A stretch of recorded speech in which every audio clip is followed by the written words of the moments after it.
안녕하십니까. 저는 올해 68의 조병수라고 합니다. 평생을 초등학교 교사로 살다가 정년퇴직한 지도 벌써 6년이 되었네요. 제가 오늘 이렇게 사연을 보내게 된 건 몇 년 전 겪은 일이 저 혼자 감당하기에는 너무 벅찬 일이라 어디라도 털어놓고 위로와 조언을 받고 싶었기 때문입니다. 40년 넘는 세월을 함께했고 당연히 여생도 함께할 거라고 믿었던 사람이 한순간에 제 인생을 무너뜨렸거든요. 그 긴 세월 우리가 쌓아 올린 모든 게 거짓 위에 만들어진 모래성이었다는 걸 알게 되고 제 인생도 함께 무너져 내린 겁니다. 하지만 저는 그 위기를 극복하고 지금 새로운 삶을 살기 위해 힘찬 발걸음을 내딛고 있습니다. 저의 이 원통하고도 기막힌 이야기를 함께 들어주시고 따뜻한 말씀 한마디 남겨주신다면 앞으로 남은 생을 살아가는데 큰 힘이 될 것 같네요. 그럼 드라마보다 더 드라마 같은 제 인생 이야기 지금 시작해 보겠습니다. 저희 부부는 큰 다툼 없이 꽤 무탈하게 살아온 편입니다. 자식은 없었지만 서로 의지하며 다정하게 살았고 제가 퇴직한 후에도 연금을 받으며 넉넉하진 않아도 부족함 없이 지낼 수 있었죠. 아내는 늘 정숙하고 단정한 사람이었어요. 그런 아내와 저의 일상은 늘 한없이 평화로웠습니다. 아침 6시, 저는 늘 그랬듯이 아내보다 먼저 눈을 떴네요. 창밖으로 들어오는 햇살이 아내의 잠든 얼굴을 비추면 저는 매일 같은 생각을 하며 하늘에 감사했습니다. 아픈 곳 없이 아내와 함께 늙어갈 수 있으니 얼마나 다행인지 모른다고. 부디 눈 감는 그날까지 더도 말고 덜도 말고 이대로 살 수 있었으면 좋겠다고 말입니다. 여보, 일어나. 아침 산책하러 가야지. 제가 살면서 아내의 어깨를 흔들면 아내는 늘 그렇듯 투정 섞인 목소리로 대답했어요. 아우, 조금만 더 자면 안 돼요? 어제 김치 담그느라 힘들었잖아요. 아이, 그래도 해야지. 우리 나이엔 매일 꾸준히 운동하는 게 중요해. 결국 아내는 못 이기는 척 일어나 산책 준비를 했습니다.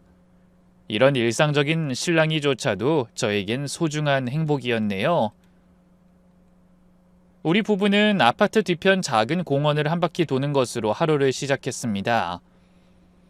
봄에는 벚꽃이, 여름엔 푸르른 초록이, 가을에는 오색 단풍이 반겨줬죠. 겨울에는 아름답지만 처연한 눈꽃이 맞아주는 길이었습니다.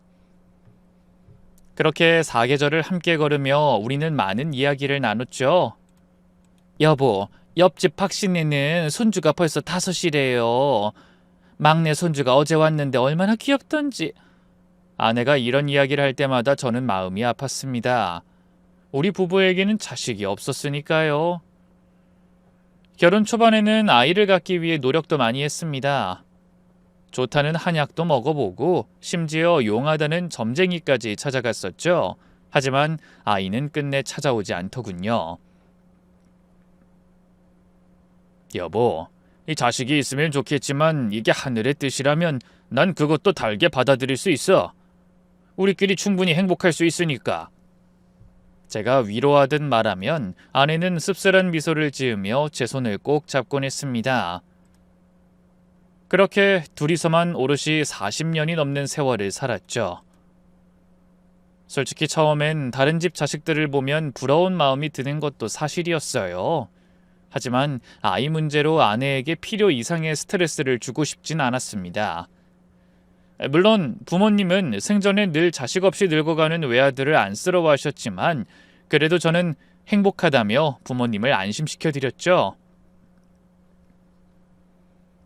오전 산책을 마치고 집에 돌아오면 아내는 정성스럽게 아침상을 차렸습니다. 된장찌개에 계란말이, 나물 몇 가지와 김치.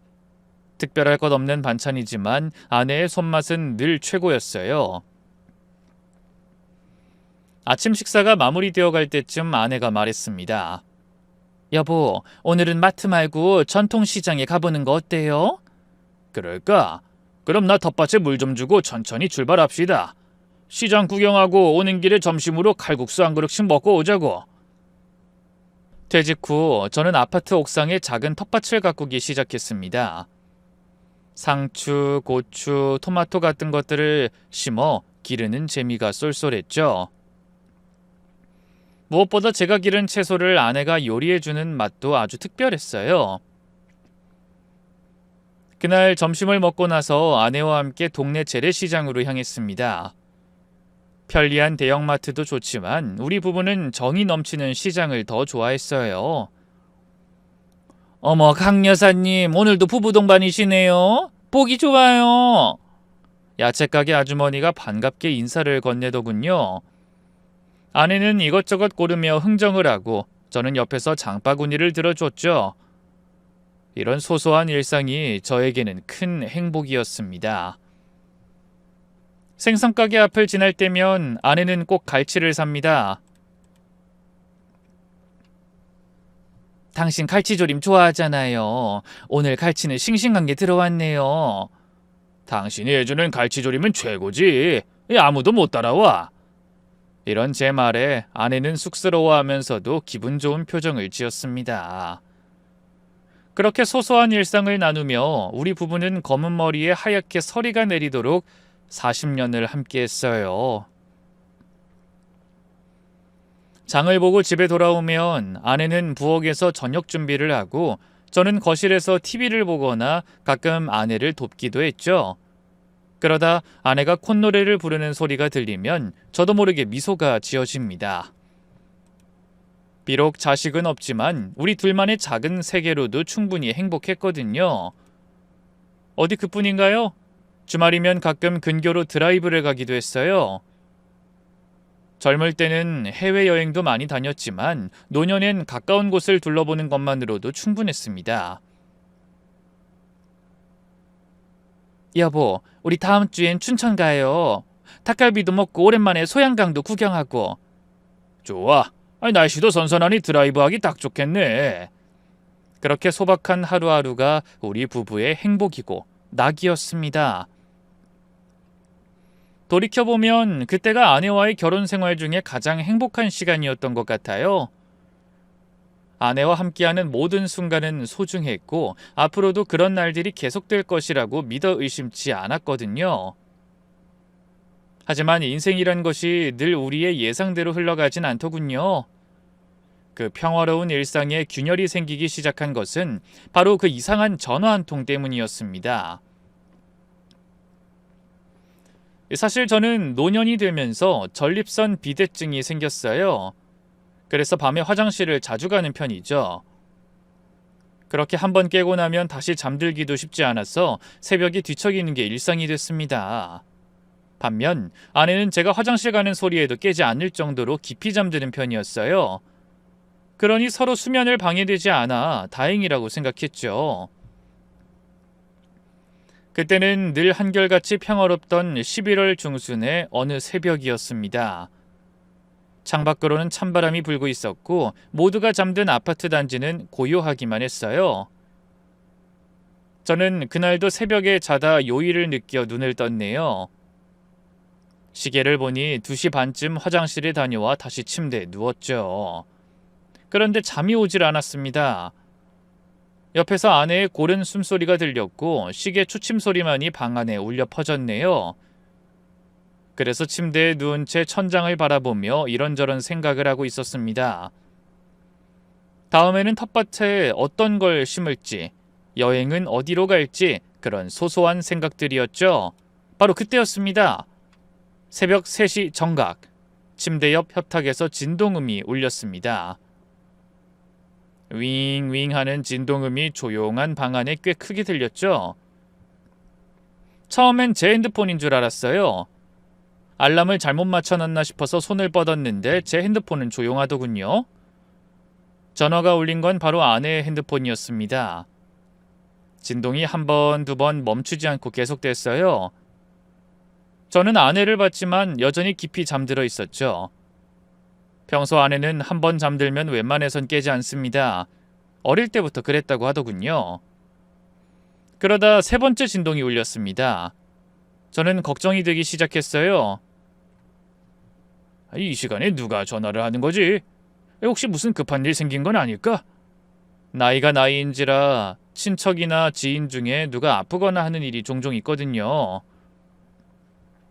결국 네 번째 진동이 울렸을 때 저는 더 이상 참을 수가 없었어요.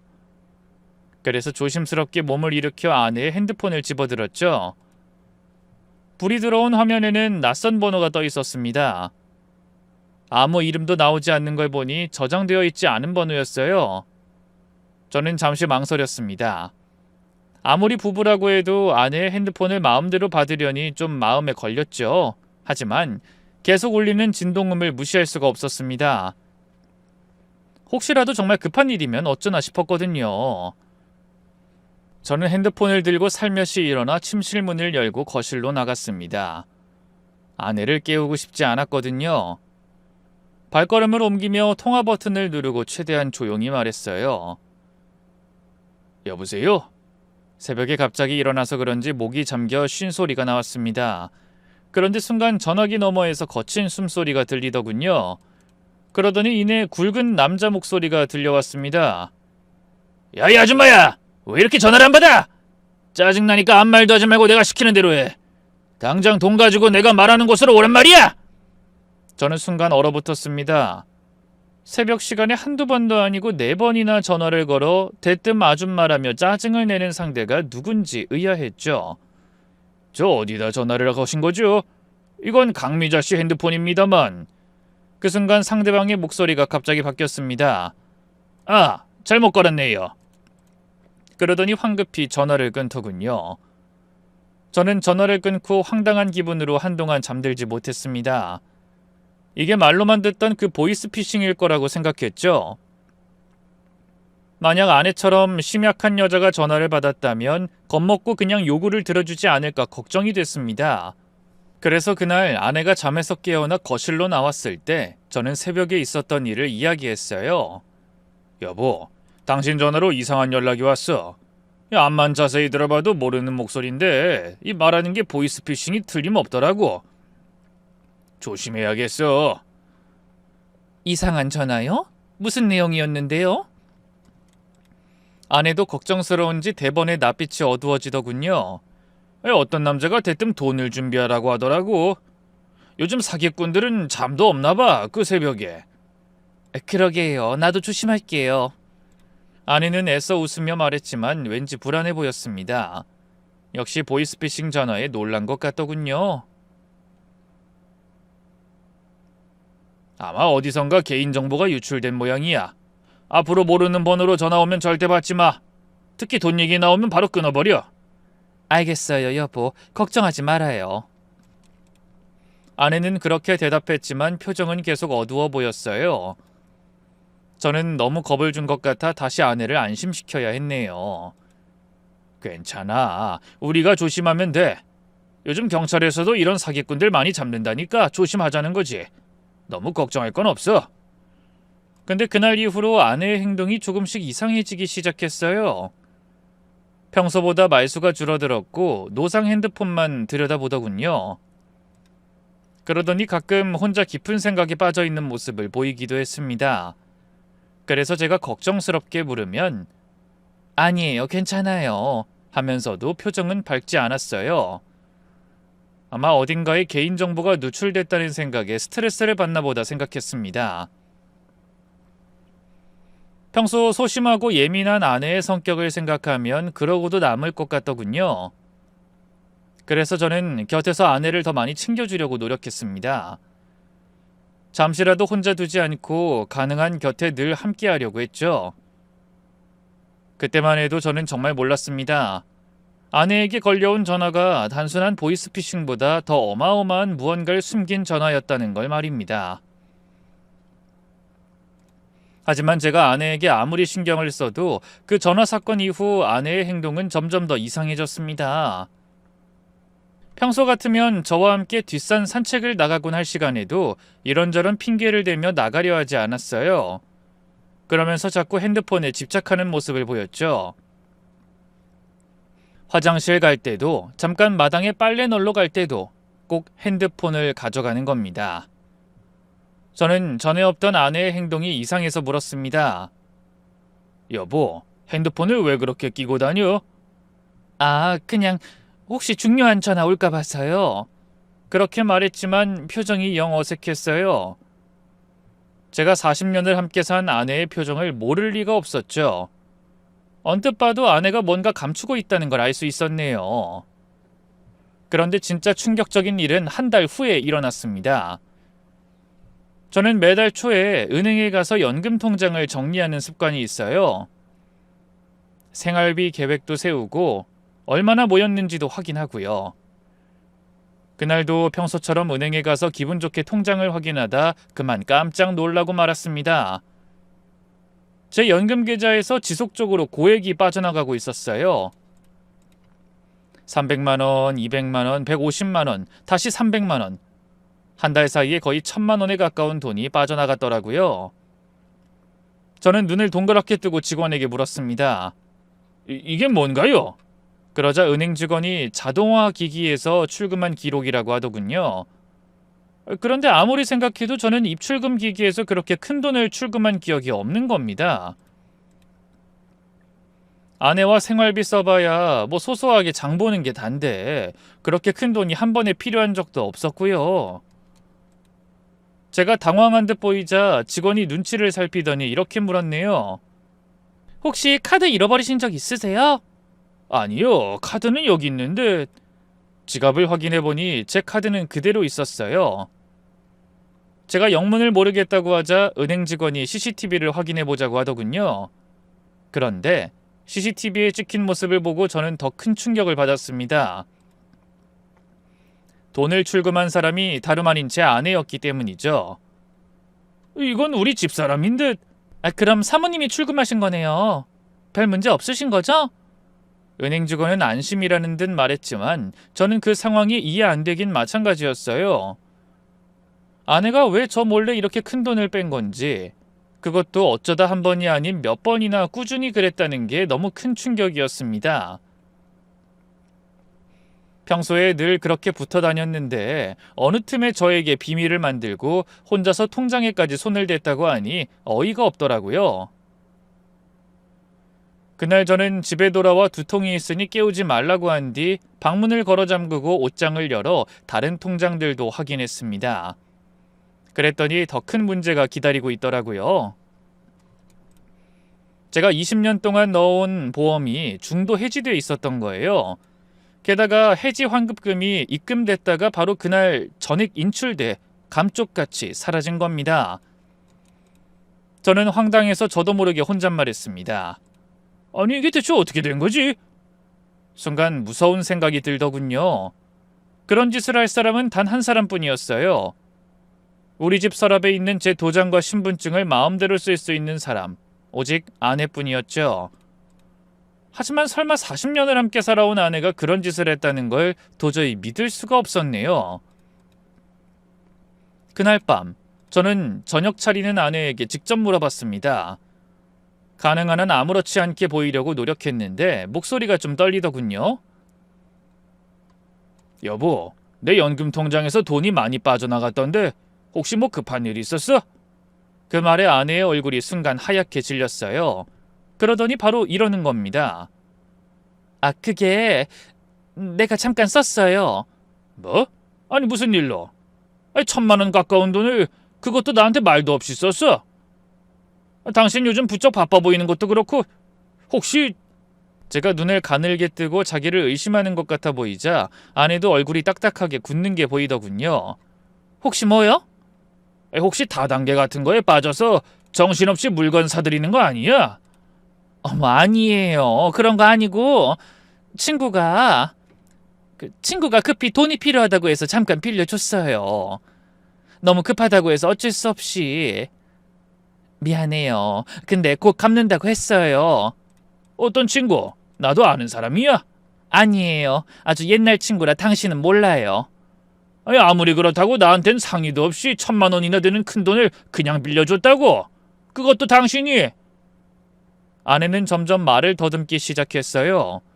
미안해요. 그럼 보험은 뭐야? 그게 몇 년 부은 건데 왜 보험까지 해지한 거야? 그 말을 듣자 아내의 얼굴이 더욱 창백해졌어요. 그것도 그 친구가 너무 급하다고 해서. 도대체 어떤 친구한테 무슨 일이 있어서 근 2천만 원이나 되는 돈을 나한테 말도 없이 빌려준 거야? 그 사람 이름 뭔데? 하지만 아내는 대답을 못하고 그냥 고개만 숙이고 있었네요.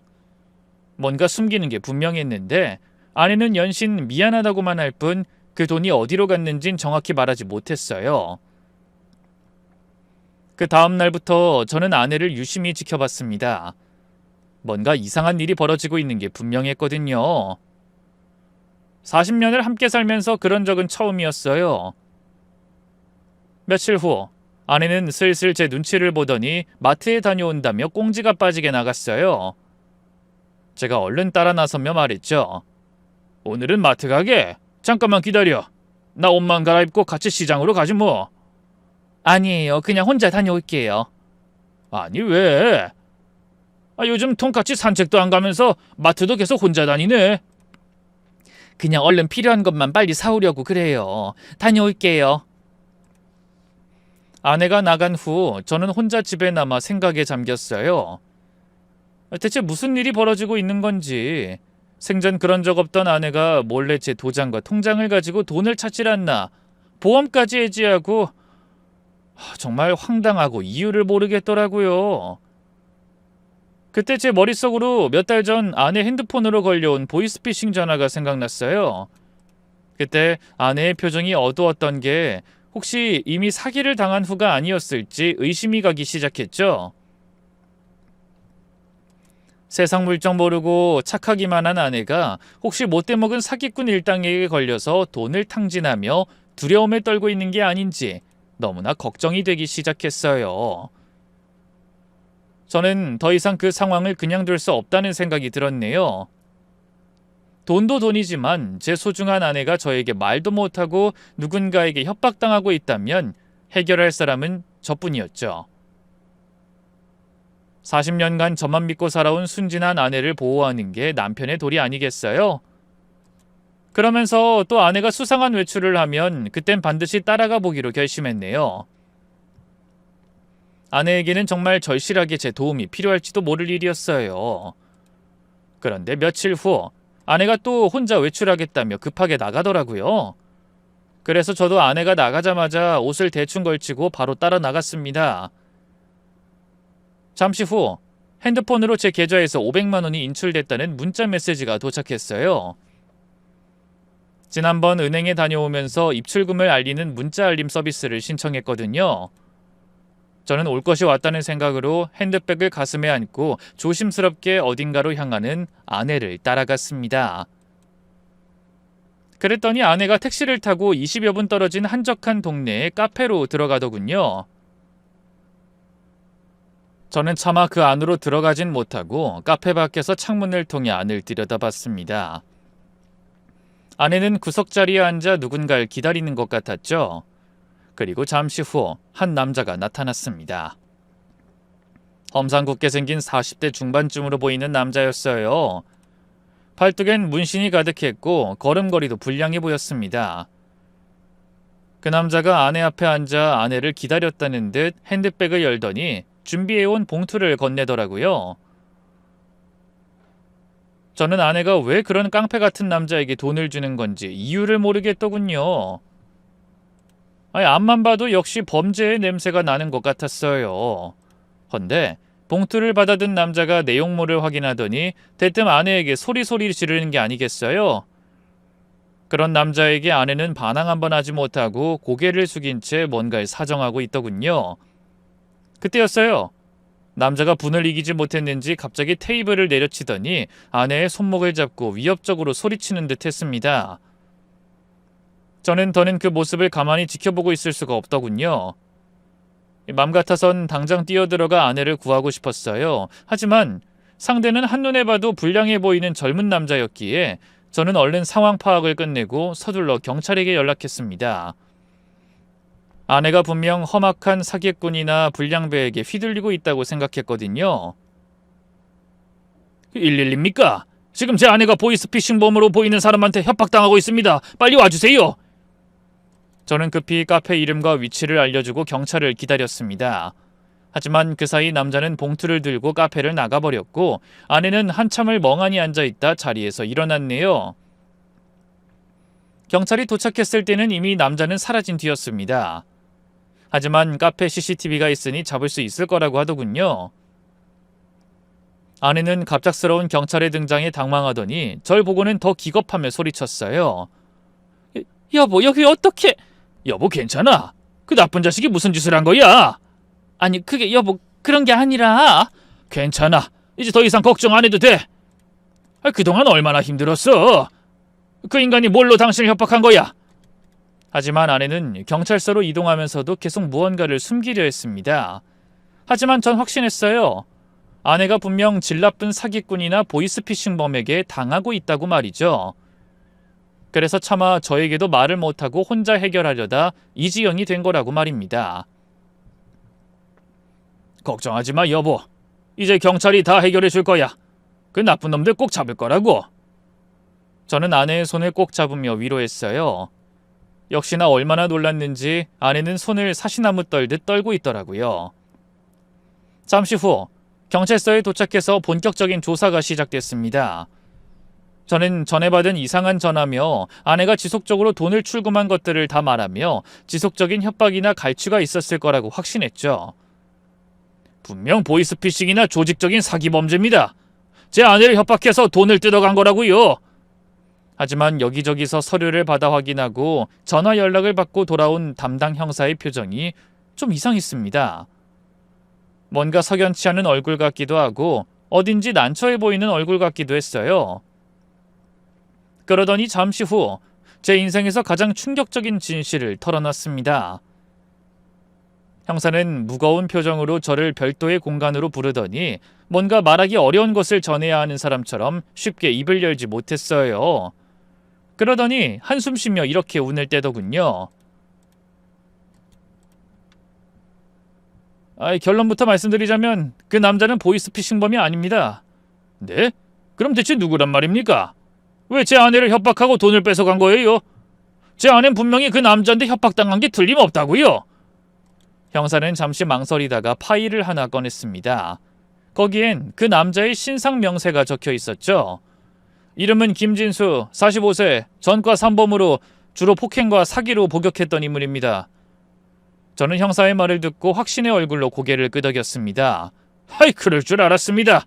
그런 흉악한 인간이 왜 우리 집사람을 노렸는지 모르겠지만 제 말에 형사는 가만히 절 바라보더니 한숨을 쉬며 말했습니다. 김진수는 다름 아닌 강미자 씨의 아들입니다. 순간 저는 형사의 말을 이해할 수 없었습니다. 갑자기 뜬금없이 아들이라니, 그것도 그런 흉악한 남자가 제 아내의 아들이라니 말도 안 된다고 생각했죠. 네? 아니 형사님 지금 무슨 말씀하시는 겁니까? 우린 아이 없습니다. 40년 동안 아이 없이 살아왔다고요. 진정하세요. 강미자 씨와 김진수 씨로부터 확인했습니다. 김진수 씨는 강미자 씨가 22살 때 사실혼 관계 남자와의 사이에서 낳은 친자입니다. 저는 귀로 듣고도 믿을 수 없는 말에 한동안 몸을 움직일 수 없었습니다. 눈앞이 빙빙 돌고 속이 메스꺼워졌죠. 그게 무슨 말도 안 되는 거짓말입니다. 그럴 리가 없어요. 그 남자가 제 아내를 협박해서 그런 식으로 피해가려고 하는 겁니다. 저랑 아내는 40년을 함께 살았어요. 40년을. 제가 흥분하자 형사가 물을 한 잔 가져다 주더군요. 하지만 손이 떨려 물을 마실 수도 없었어요. 진정하시고 자세한 내용을 들어보세요. 형사는 조심스럽게 말을 이어갔습니다. 강미자 씨의 진술에 따르면 45년 전 사실혼 관계인 남자와 동거 중 아이를 낳았다고 합니다. 근데 그 남자가 교통사고로 크게 다쳐 장애를 갖고 하반신 마비를 갖게 되자. 하반신 마비? 네. 그때 강미자 씨가 아이와 남자를 버리고 도망쳤다고 합니다. 그리고 그 후에 남편분을 만나 결혼했고요. 믿을 수가 없었습니다. 제가 알던 아내는 그런 여자가 아니었어요. 순수하고 착하고 늘 저를 먼저 생각하는 사람이었습니다. 저는 현기증이 나서 당장이라도 쓰러질 것 같았지만 최대한 정신을 차리려고 노력하며 말했습니다. 그런데 그 아들이란 사람은 왜 이제 와서 나타난 겁니까? 김진수는 강미자로부터 버림받은 아버지가 돌아가시자 보육원에 맡겨졌어요. 성인이 되어서도 제대로 된 삶을 살지 못하고 범죄를 저지르며 살았고요. 그러다 최근에 어머니인 강미자 씨를 찾아낸 것 같습니다.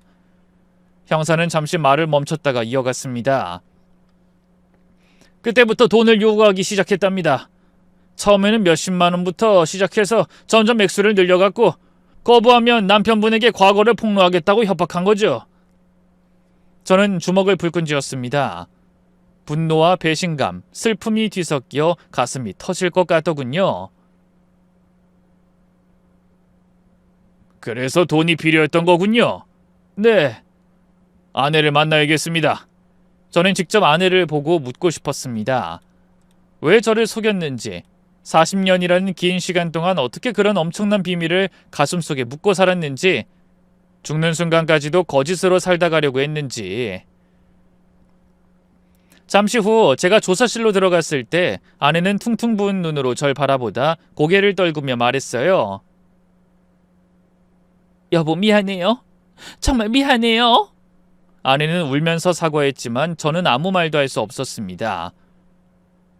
어떤 말부터 꺼내야 할지 모르겠더군요. 그러다 간신히 머릿속에 떠오르는 말을 한마디 뱉어냈죠. 왜 거짓말했어? 무서웠어요. 당신 같은 좋은 사람이 내가 어떤 여잔 줄 알면 용서하지 않을 것 같았어요. 그래서 40년을 속였다고? 그럼 당신은 아이를 못 가진 게 아니었던 거야? 아내는 대답 대신 흐느꼈습니다. 저는 갑자기 가슴속에서 뜨거운 분노가 솟아올라 목소리에 힘을 주고 다시 물었어요. 말해봐! 애는 왜 못 낳는 척한 거야? 아니면 혹시 나한테 문제가 있었던 건가? 그건 아니에요. 내가 피한 거예요. 사실 진수를 낳을 때 어린 나이에 출산하면서 임신 중독증으로 죽다 살았어요. 그래서 임신이 너무 무섭더라고요. 난 그것도 모르고 40년을 속아 살면서 세상에 내 자식 하나 내놓을 기회도 놓쳐버린 거군. 그래도 난 당신만 있으면 된다고 생각했는데 이렇게 이기적이기 짝이 없는 여자한테 내 40년 인생을 다 바쳤다니. 미안해요. 말해봐. 애까지 낳았으면 잘 살았어야지 왜 이런 짓을 벌인 거야? 그땐 나도 너무 어렸는데 남자가 사고로 하루아침에 불구가 됐어요. 애는 어리고 내가 혼자 공장 다녀서 그 사람이랑 애를 다 책임져야 하는 게 너무 무서웠어요. 아무리 그래도 당신이 낳은 아이잖아.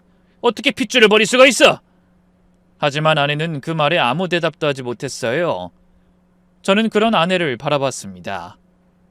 40년을 함께 산 사람인데 마치 처음 보는 사람 같더군요. 아내는 펑펑 울었지만 저는 눈물도 나오지 않았어요. 그저 제가 40년에 걸쳐 만들어 놓은 행복한 가정이 신기루가 되어 사라지는 것을 맥없이 지켜볼 뿐이었죠. 잠시 후 형사가 들어와서 상황을 정리했습니다. 아내가 김진수의 처벌을 원치 않아 처벌받는 사람은 없을 거라고 했죠. 하지만 저에게 그런 것은 중요하지 않았습니다. 이미 저는 그 어떤 형벌보다 더한 고통을 겪고 있었으니까요. 그날 밤 저는 한숨도 자지 못했습니다. 40년의 추억들이 파나로마처럼 지나갔지만 그 모든 게 거짓이었다는 생각에 가슴만 찢어질 듯이 아팠네요. 창밖을 보니 날이 밝아오고 있었습니다. 똑같은 아침인 것 같지만 제 인생은 과거와 완전히 달라져 버렸어요. 이제 남은 삶은 어떻게 살아야 할지 아무것도 알 수가 없어 안개 속을 걷는 기분이었죠. 며칠 후 맨몸으로 나갔던 아내가 슬며시 집으로 들어왔습니다. 계속 울었는지 눈은 퉁퉁 부어있고 얼굴이 10년은 늙은 것 같더군요. 아내는 일부러 담담한 척하며 물었어요. 아침은요? 어이없는 물음에 저는 아내에게 생전 처음 건네는 차가운 말투로 대답했습니다. 지금 밥이 넘어가겠어? 아내는 고개를 숙였죠. 그 모습을 보고 저는 미리 준비해둔 서류를 꺼내며 말했습니다. 이혼합시다. 여보! 설마 그런 짓 해놓고 나랑 계속 살 생각은 아니겠지? 40년을 속인 사람하고 끔찍해서 도저히 남은 생을 같이 할 수 없어! 아내는 무릎을 꿇고 제 손을 잡으려 했지만 저는 있는 힘껏 뿌리쳤습니다. 제발 한 번만 용서해줘요. 자그마치 40년이에요. 내가 아무리 거짓말을 했지만 그 시간을 어떻게 이렇게 단칼에 자를 수가 있어요? 그래, 당신 말대로 40년이야. 그 긴 시간을 당신은 나를 속이고 내 조건과 껍데기만 보고 살았던 거야. 내가 속으로 그렇게 아이를 원하는 걸 알면서도 끝까지 모른 척했지. 미안해요. 정말 미안해요. 미안하다고 되는 일이 아니잖아.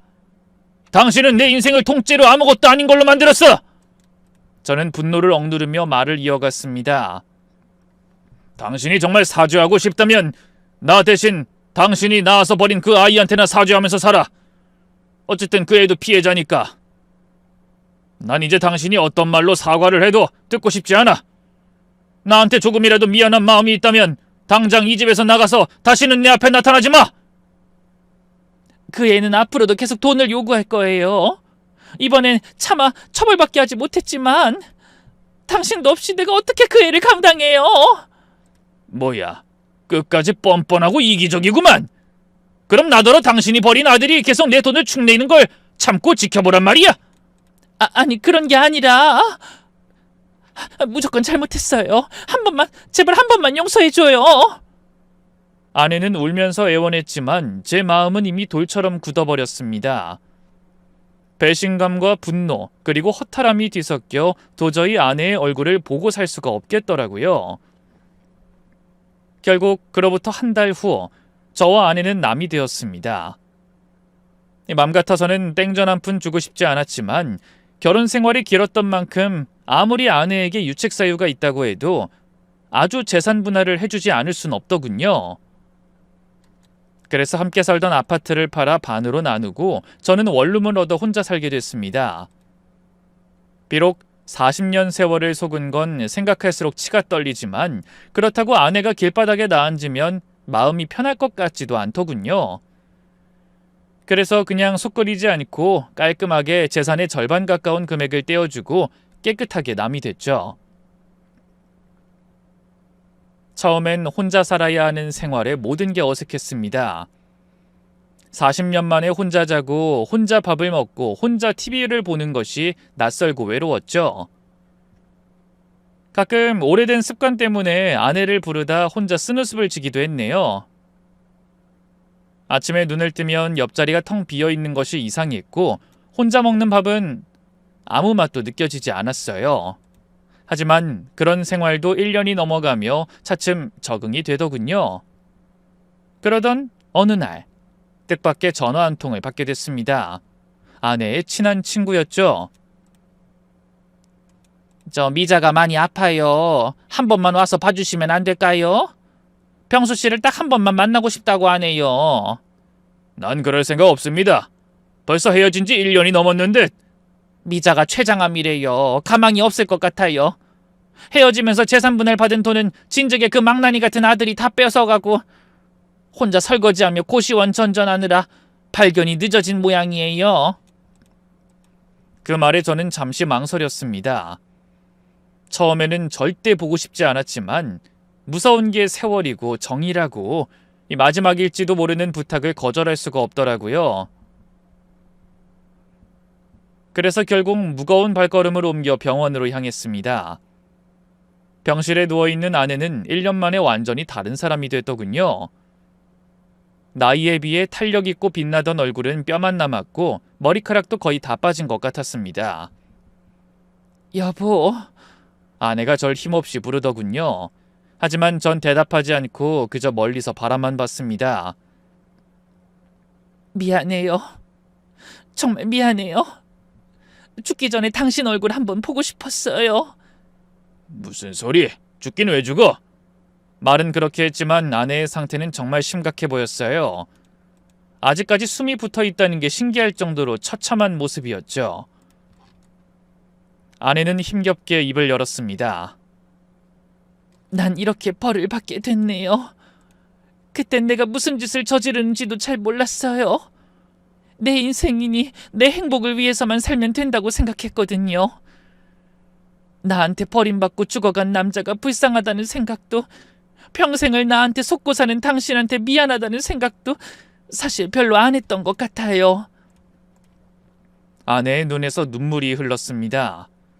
저는 마음이 아팠지만 돌이킬 수 없는 일이었죠. 한번 깨진 그릇은 아무리 붙여도 금이 가는 법이니까요. 병원을 나오면서 저는 생각했습니다. 아내가 부디 자신이 지은 업보를 다 짊어지고 떠나 다음 생에서는 거짓 없는 밝고 투명한 삶을 살 수 있길 빌어주자고요. 그날 이후로 저는 아내를 다시 보지 못했습니다. 하지만 죽기 전까지의 말로가 정말 처참했나 봐요. 아들이라는 인간이 말기암인 엄마의 병원비로 쓸 돈까지 전부 뜯어가서 전처는 다 죽어가면서도 제대로 된 치료를 못 받고 병원에서도 쫓겨나 쪽방에서 혼자 앓다 떠난 것 같더라고요. 전처의 친구들이 도움을 주고 싶어 했지만 아들이라는 작자가 전처를 도와주지 못하도록 깽판을 쳐서 다들 기겁하고 도망친 모양이더군요. 그 아들이 힘들게 자란 자신의 유년 시절에 대한 복수심 때문에 전처 역시 비극적으로 떠나도록 만들었던 겁니다. 결국 쪽방에서 혼자 떠난 지 일주일도 더 지난 후 처참한 모습으로 발견됐다는 말만 들었죠. 전처가 떠난 후 또 1년이라는 시간이 흘러 저는 작은 원룸에서 나름대로 새로운 삶을 찾아가고 있었습니다. 예전에 전처와 함께했던 모든 것을 이제 저 혼자 하지만 더는 외롭거나 어색하지 않았죠. 아침마다 혼자 공원을 산책하고 문화센터에도 나가고 가끔은 옛 동료들과 만나 소주도 한잔하며 살았네요. 그렇게 텅 빈 마음을 채우려 노력하던 어느 날 뜻밖의 만남이 찾아왔습니다. 허한 마음을 달래보려 등록한 문화센터 일본어 강좌에서 제 또래의 여자를 하나 만나게 된 겁니다. 평생 조신한 척 얌전 떨던 여자하고 살았는데 여장부같이 목청 크고 주변 사람들과 잘 어울리는 여자를 보니 좀 신기한 마음이 들더군요. 여자는 자신을 이렇게 소개했어요. 안녕하세요. 임숙자예요. 26에 혼자 돼서 아들, 딸, 쌍둥이, 갈치조림 장사로 키웠습니다. 잘 자란 자식들이 효도도 하고 제 손으로 남은 세월 먹고 살 만큼 벌어놨으니 이젠 내 인생 살아보고 싶다는 생각이 들어서 등록하게 됐어요. 늦었다고 생각할 때가 제일 빠르고 오늘이 나한텐 제일 젊은 날이니 한번 열심히 배워서 혼자 일본 여행해보는 게 소원입니다. 그렇게 씩씩한 여자를 보니 저까지 기운이 나는 기분이었어요. 그래서 친하게 지내다 서로 살아온 얘기를 나누게 됐는데 알고 보니 이 여자의 사연도 저 못지않게 기구하더군요. 25에 우리 식당에 자주 오는 남자랑 연애를 해서 애를 가졌는데 어느 날 나이 든 여자랑 젊은 여자들이 식당에 들이닥치더니 가게를 다 뒤집어 엎더라고요.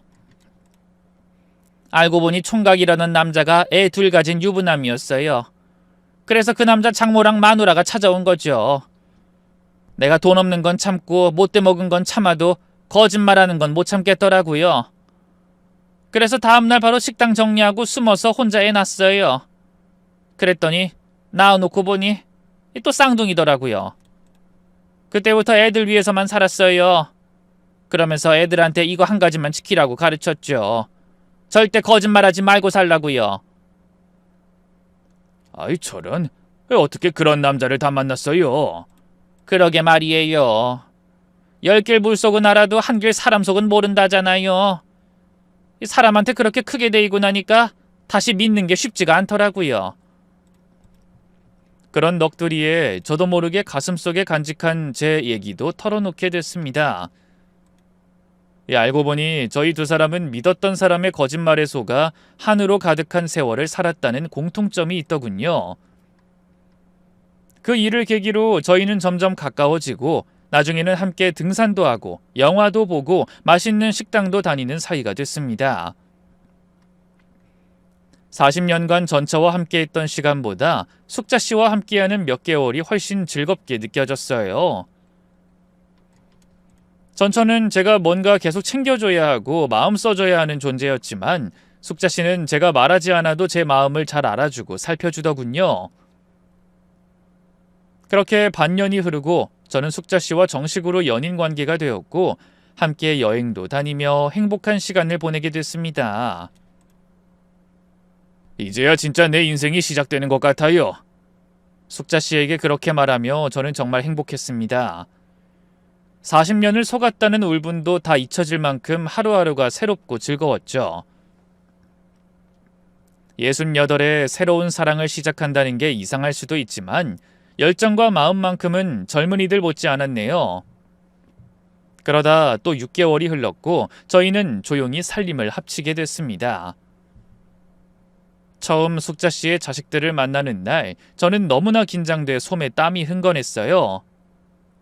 그때 숙자 씨가 가만히 테이블 아래로 손을 잡아주며 괜찮다고 조그맣게 속삭여줬죠. 숙자 씨는 늘 그렇게 저에게 용기를 주는 사람이었어요. 잠시 후 엄마를 똑 닮은 두 남매가 제 앞에 머리 숙여 인사했습니다.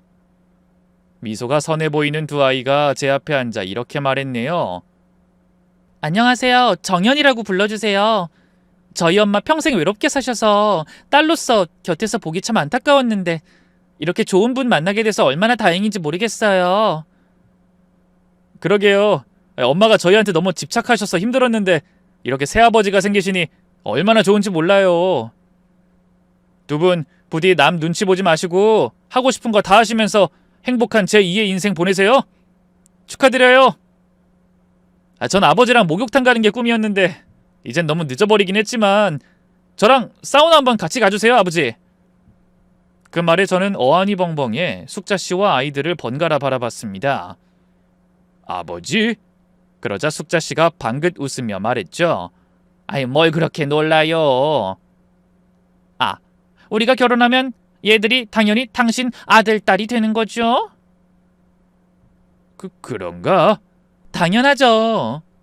그리고 미리 말씀드리지만 저랑 정우 둘 다 두 분이 부부싸움 하시면 무조건 아빠 편 들 거예요. 엄마가 얼마나 드센 분인지 저희가 너무나 잘 아니까요.